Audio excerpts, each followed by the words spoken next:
അവരുടെ ഒരു ഡൗട്ടാണ് അവർ നിങ്ങളെ സ്നേഹിക്കുന്നുണ്ടോ എന്നുള്ളത്. അത് ചില ടൈമിൽ അവരുടെ ചില പെരുമാറ്റങ്ങൾ കൊണ്ട് നമുക്ക് തോന്നുന്നതായിരിക്കാം. അപ്പം നമുക്ക് നോക്കാം. ഞാൻ ആദ്യമേ ഒരു കാര്യം പറയാം, ഇതെല്ലാവർക്കും റെസനേറ്റ് ആവണമെന്നില്ല.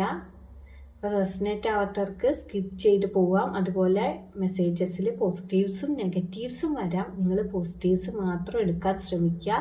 ഇതിനെ അതിൻ്റേതായ രീതിയിൽ കണ്ട് മുന്നോട്ട് പോവുക കേട്ടോ.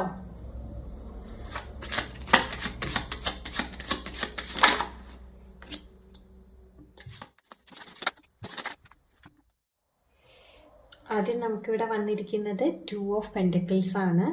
അപ്പോൾ ഈ ഒരു വ്യക്തിയുടെ മനസ്സിൽ ഒരുപാട് കൺഫ്യൂഷൻസ് ഉണ്ട്, ഒരു ഇംബാലൻസ് ഉള്ളതായിട്ടാണ് അറിയുന്നത്. ഇവരുടെ ഒരു പേഴ്സണൽ ആയിട്ടുള്ള അല്ലെങ്കിൽ വർക്കിൻ്റെ എന്തെങ്കിലും ഒരു കാര്യവും അതുപോലെ നിങ്ങളുമായിട്ടുള്ളൊരു നിങ്ങളോടുള്ളൊരു റെസ്പോൺസിബിലിറ്റീസും ആ ഒരു റിലേഷനും ഒക്കെ രണ്ടും കൂടി അവർ ബാലൻസ് ചെയ്യാൻ ഇവിടെ ശ്രമിച്ചുകൊണ്ടിരിക്കുകയാണ്.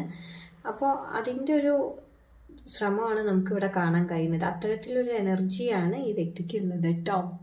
അപ്പോൾ അവർ നിങ്ങളെ ഇവിടെ മറന്നിട്ടില്ല, അവർക്ക് നിങ്ങളോട് ഇഷ്ടമുണ്ട്. പക്ഷെ അവരുടെ മറ്റ് കാര്യങ്ങളും കൂടി ബാലൻസ് ചെയ്യാൻ ശ്രമിക്കുമ്പോൾ അതിൽ ഉണ്ടാവുന്ന ഒരു കുറവാണ് ഇവിടെ കാണുന്നത്. പിന്നീട് നമുക്ക് ക്യൂൻ ഓഫ് സോർഡ്സ് ആണ് വന്നിരിക്കുന്നത് കേട്ടോ.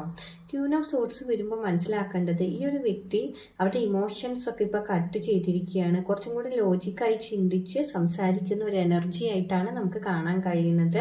നിങ്ങൾക്ക് ഹർട്ട് ആവാണ്ടിരിക്കാൻ വേണ്ടിയിട്ടാണ് അവരിപ്പോൾ ഡിസ്റ്റൻസ് കീപ്പ് ചെയ്യുന്നത്. അതുപോലെ ചിലപ്പോൾ ചില ബൗണ്ടറീസൊക്കെ അവർ വെച്ചിട്ടുണ്ടായിരിക്കാം. അതൊക്കെ ഈ ഒരു കാരണം കൊണ്ടാണ് ഇപ്പോൾ അവർ നിങ്ങളോട് കുറച്ച് കോൾഡും അതുപോലെ സ്ട്രിക്റ്റ് ആയിട്ടുള്ളൊരു ബിഹേവിയർ ആയിരിക്കും നിങ്ങളോട് ഉണ്ടായിരിക്കുക. ഇത് നിങ്ങളോടുള്ള ഒരു വെറുപ്പല്ല, നിങ്ങളെ ഒരു സെൽഫ് പ്രൊട്ടക്ഷൻ എന്നോളമാണ് അവരിങ്ങനെ പെരുമാറുന്നത് എന്നതാണ് മനസ്സിലാവുന്നത് കേട്ടോ. പിന്നീട് നമുക്ക് ഹൈ പ്രീസ്റ്റസ് എന്ന കാർഡാണ് ഇവിടെ വന്നിരിക്കുന്നത്. ഈ ഒരു കാർഡ് വരുമ്പോൾ മനസ്സിലാക്കേണ്ടത് അവരുടെ ഫീലിങ്സ് എല്ലാം അവരുടെ ഉള്ളിൽ ഇപ്പോൾ ഒളിപ്പിച്ചിരിക്കുകയാണ്. അവർക്ക് നിങ്ങളോട് അവരുടെ സ്നേഹം ഇവിടെ പറയാനാകുന്നില്ല, പറയാത്ത സ്നേഹം എന്നൊക്കെ നമുക്ക് പറയാം.